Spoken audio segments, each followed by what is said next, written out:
you want to see how a harness is made? I'll show you. I'll give you a quick tour of what we do.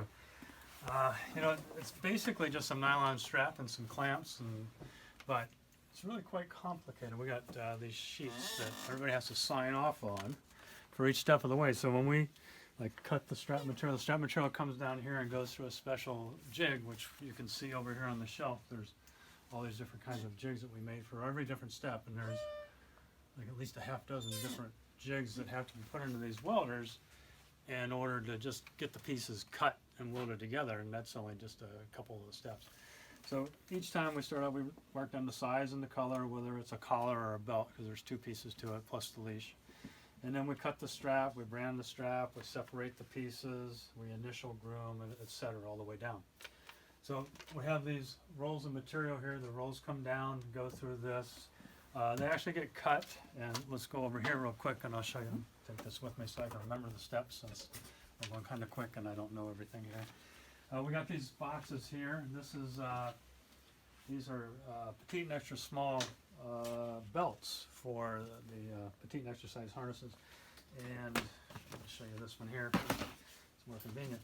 These come off of that roll, and then they're cut into strips, or the strips are cut, and we can tear that apart right there. But what we do is we actually cut it with the scissors, and we cut out certain pieces, because one of these ends is going to be in the clasp at the where the shock cord attaches, and the other end's going to be on the harness. So we need to groom them two different ways. So one side gets groomed one way, and the other side gets groomed another way. This is a whole, there's several hundred in here. So when somebody goes to do the next step, which is actually branding, we'll go over there in a second, they just take this top off and they pull this out, and it goes through the brander real fast, and they put the brand on it. So there's one big long piece in here, probably 100 yards long. Now let's see, what do we do next? We do the branding. That's a different machine here. Both of the machines are the same, but we set them up for different horns. And this one here, if we pull it up, you can see that it has the Aviator Harness underneath. And I don't know if you can see that on the camera, but there's quite a few steps that we don't really have to do, but what we're trying to do is make a highly wearable harness for birds. We could put this together in just a few minutes, but there'd be lots of sharp edges, it'll be rigid, just wouldn't be groomed like you know the difference between a nice shirt and a cheap shirt. A nice shirt fits on you really comfortably, there's no sharp things sticking in the back of your neck. If we didn't go through all the steps like grooming the ends of this material to make sure that it's nice and smooth each time, we will have sharp spots that will annoy the parrot, and you might get it on him a few times, but eventually he's going to say, no way, just like that little thing in the back of your collar that annoys the hell out of you. That's going to be a problem. So we take care of every one of those things that we can come up with, and after 400,000 harnesses, we have a pretty good idea what it takes. So you mentioned the welding, but how do you sew this together? Well, sewing is something we don't want to do on a harness, because after years of experience of working with harnesses and parrots, we know that if we put a stitch across here, the bird's going to be paying attention to that. So while they're wearing the harnesses, they're going to look at those little tiny stitches, and you can never get the stitching exactly the same color or the same texture. So if the bird's paying attention to the stitching, he's a little preoccupied, and you want to get eliminate as many different things that's going to preoccupy the parrot and make him pay attention to everything else that's going on besides the harness. The outside of that is very nice and clean, and there's nothing for him to pick at. Same with the back of the harness. This is all contoured in the jigs, and when we put those pins into that material, it vibrates 20,000 cycles a second. So we might be like 1/10 of a second. So you got 1,000 times that vibrator, and melts that together, and then we have a situation where we have a nice back. This goes down the back of the bird, and no stitching. So we eliminated that process to make it more wearable and more usable for the parrot. Hey, how come these are made from plastic? Well, I think that my bird can chew through that. Well, years ago, we made them out of shiny metal, but what we tried to do, like I mentioned before, is make sure that there's nothing on this harness that's going to preoccupy your parrot and want him to play with it. So we found several years ago a way to actually powder coat these metal slides. They're not necessarily technically a buckle, they're a slide that slides along. And we have a company that takes these little tiny pieces and powder coats them just like your bird cage. Same type of material. Huh, so it's actually metal. No plastic involved. If it was plastic, a bird could chew through it very quickly. Smaller birds can work on it and break it away. Bigger birds on the plastic slides, they can bite right through in one bite and up and away. So a lot of people are confused. They see it and they think we're putting on an inexpensive plastic slide, but not the case. This is a very expensive slide. And not only is it metal underneath, but we go to the extent of having them powder coated black. So Ooh, that's a lot of harnesses there. every size and color requires different minor techniques to make it wearable, and wearable long term, not just for 1 or 2 times. We know that the parrots, if it just doesn't fit right, they're not going to wear it a long time. So I'm not going to show you exactly what we do, but every size gets conditioned in a certain way.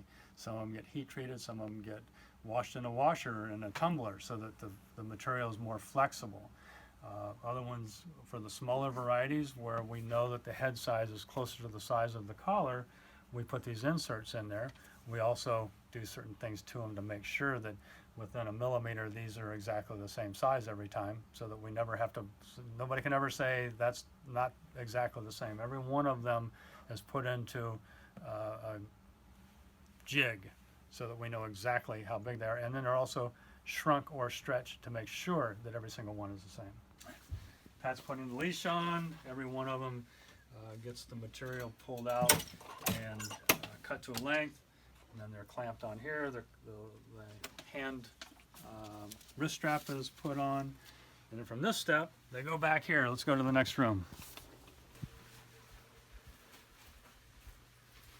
In this room here we have our packaging. We have all these boxes. We have people that come in and pre-box them ahead of time. We have all of the inserts that go into the package. They have the DVDs inserted. This takes time. We have to do it just right. We had to design how to get the little slits in there just so it hangs in there properly. We have all the different inserts that go in the package. Parrot Wizard. We want to have people check out the Parrot Wizard. Once they get the harness, we know that they're probably going to need additional information on training techniques. So every package has information about the Parrot Wizard. We have information about how to check out different websites, different tips, anything and everything about the harness. Basically, we're covering the last 10,000 questions that we got and making sure that if we got a question before, probably there's 100 persons that never asked that question. We know that it's a valid question, so we make sure that it's covered here. And then once they're done, they get folded up and put into these boxes. Even that special technique for putting them in the boxes, and then they go into inventory, where we try to have at least several hundred of each size and color available. I see you have a lot of different sizes. Why so many sizes? Well, a lot of the harnesses and leashes and collars and things for animals are adjustable. Now we know that anybody that has a parrot knows that they've got a toolbox on the end of their head, and they like to work with everything and take everything and investigate it. So if we were to put adjustable slides on there, first thing that we're thinking about is entertaining the parrot. We don't want to entertain the parrot with a harness. We want to entertain the parrot because it's wearing the harness. The other thing is weight. This harness right here for a petite sized parrot, that's 10.5 grams, including the leash. Only 10.5 grams. That's it. I've got it down to where we took off everything we don't need. Minis are even lighter, 6.5 grams for an entire harness. So if we started adding these little pieces of metal and all this extra strap material, we can double the size of the weight of a harness.